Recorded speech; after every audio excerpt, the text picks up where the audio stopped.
European qualifiers continued on Saturday. Spain in Malaga against Norway, and it would be Spain who'd win by 3-0. It was all about super sub Jose Lu, who would come on and score a brace within a minute to guarantee the 3 points for Spain. Luis Garcia is with us. Within that minute, you were trying to sort out all your technical issues, Luis. I can tell you, Jose Lu scored twice. I missed the 2 goals. I missed the 2 goals. 70 minutes waiting for the goals. But there you are, a job done in the end, Luis, and obviously Jose Lu will steal all the headlines.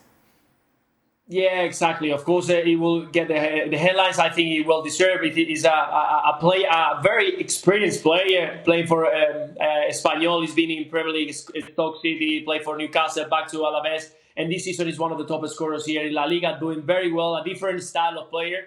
And I think that De La Fuente, the manager of Spain at the moment, he kind of wanted to do something special, very unique in this first game.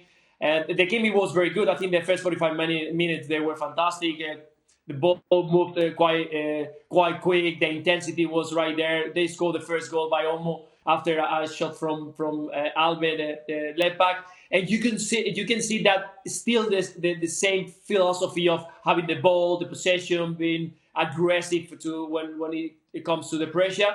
But you can see some different details in the moment of transition back, try to defend. It was a little bit still more open. We've seen a little bit of vulnerabilities on the Spanish side, but it's the first game, so I guess it's about to continue working. We've seen a few names that Luis Enrique even thought about it when he made the squad for the World Cup. We've seen Iago Aspas starting today, a player who it was a lot of talks here in Spain about if he was going ready to play, that he was one of the best players, Spanish players last year. This season, exactly the same, so that's why he got the opportunity.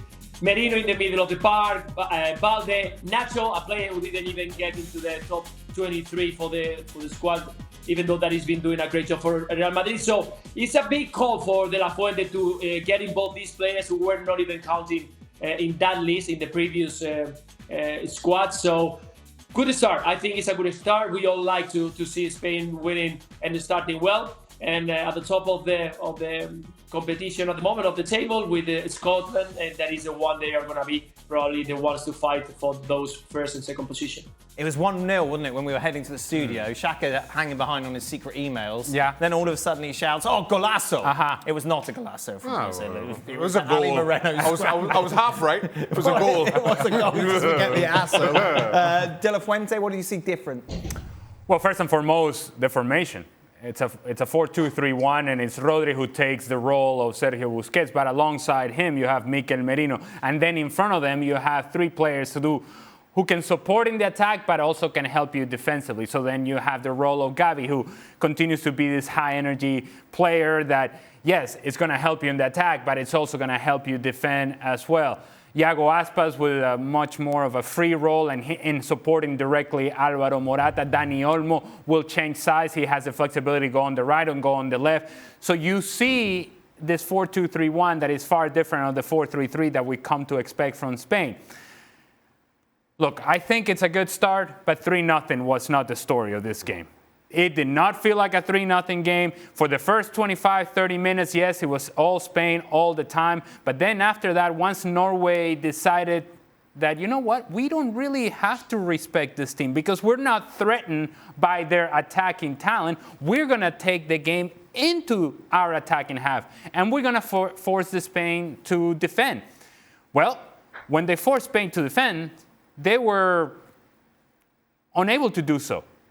You're having Kepa coming up with essentially a save with the top of his head, and what was a really good volley at the back post. Sorloth has a real clear opportunity in the second half when he was still 1-0. Jan's just shouting Haaland. Huh? Jan's just shouting. Oh, well, yes, and there's no Erling Haaland, which is a point to be made as well. There was a sliding challenge by Rodri on Martin Odegaard that I think, even though Odegaard had already taken the shot, should have been and could have been a penalty kick that was not called. There's a handball on Nacho as well that I'm not quite sure as to why they don't look at it.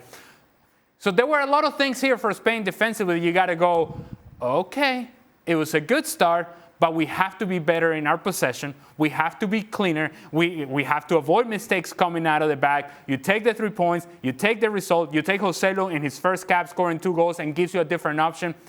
Not quite sure as to why Alvaro Morata is the captain of this team. Again, I think that kind of tells you where the level of the attacking talent is for this team and the experience or lack thereof for this team is that Morata is your captain. I don't know that this is a long-term decision nor a long-term solution.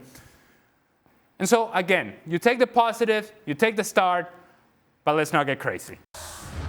Well, thank you very much for watching ESPN on YouTube. For more sports highlights and analysis, be sure to download the ESPN app. And for live streaming, premium content, and let's not forget as well, ESPN FC 7 days a week. Subscribe to ESPN+.